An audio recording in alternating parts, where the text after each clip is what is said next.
Episode की starting में हमें एक मेड दिखती है जो बहुत ज़्यादा डरी हुई थी और उसके पास ही बहुत सारे मेड और सर्वेंट की लाशें पड़ी हुई है। फिर हमारी मेन लीड को दिखाया जाता है, वो सोच रही होती है कुछ देर पहले तो सब कुछ ठीक था, पर अभी देखो मेरे फादर की लाश मेरे पैरों के सामने ही पड़ी हुई है। पर मुझे इससे कोई भी फ़र्क नहीं पड़ता क्योंकि मुझे पहले से ही पता था ये होने वाला है। मैं उसके जादू की वजह से बिल्कुल भी हिल नहीं पा रही हूँ, कुछ बोल भी नहीं पा रही हूँ।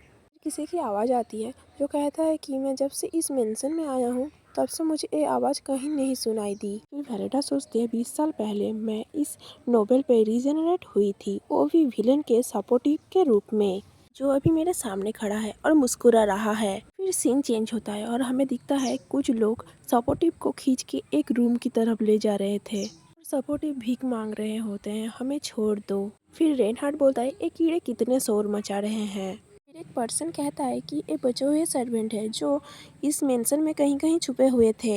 फिर रेनहार्ट कहता है जाहिर सी बात है ये बहुत बड़ा मेंशन है और हमें बहुत सारे कीड़ों से छुटकारा पाना पड़ेगा। अब वेलेंडा सोचती है ये पूरी तरह पागल हो चुका है। हार्ट वेलेंडा की तरफ देखता है और मुस्कुराता है और कहता है कि क्या तुम्हें बोर हो रही है मास्टर? बस और थोड़ी देर इंतज़ार कर लो, ये सब खत्म हो जाएगा मास्टर। मेरा अब इन सब से मन भर चुका है, मैं अब मेन डिश की तरफ जा रहा हूँ। फिर मेट्स भीख मांगती है प्लीज़ हमें छोड़ दीजिए सर। मुस्कुराता है और कहता है कितनी मज़ेदार बात है, मैंने नहीं सोचा था कि तुम लोग मुझे सर बोल के बुलाओगे। अभी कुछ सेकंड्स पहले ही तुम लोग मुझे एक कचरे की तरह ट्रीट कर रहे थे। मैं तुम लोगों का घटिया चेहरा और नहीं देख सकता। फिर वो चुटकी बजाता है और स्पीयर जैसी कुछ चीज़ें आने लगती है।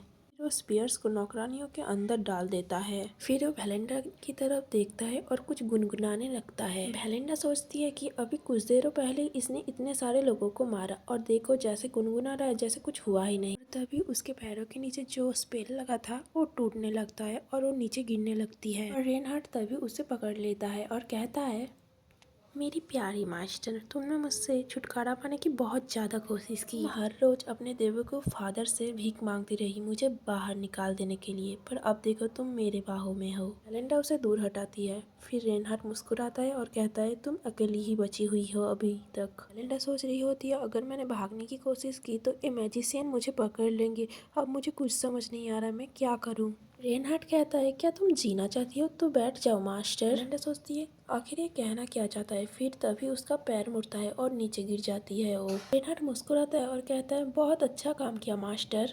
वेलेंडा सोचती है नोवेल के अंदर सबको आखिर में मार दिया जाता है, इसलिए मैं अपने फादर से भीख मांगती रही जिससे इसे निकाल दिया जाए, पर किसी ने भी मेरी बातें नहीं सुनी। मैं इकलौती इंसान हूँ जिसे ये मालूम है कि ये नोवेल का असली विलन है और शुरुआत से ही यही होने वाला होता है।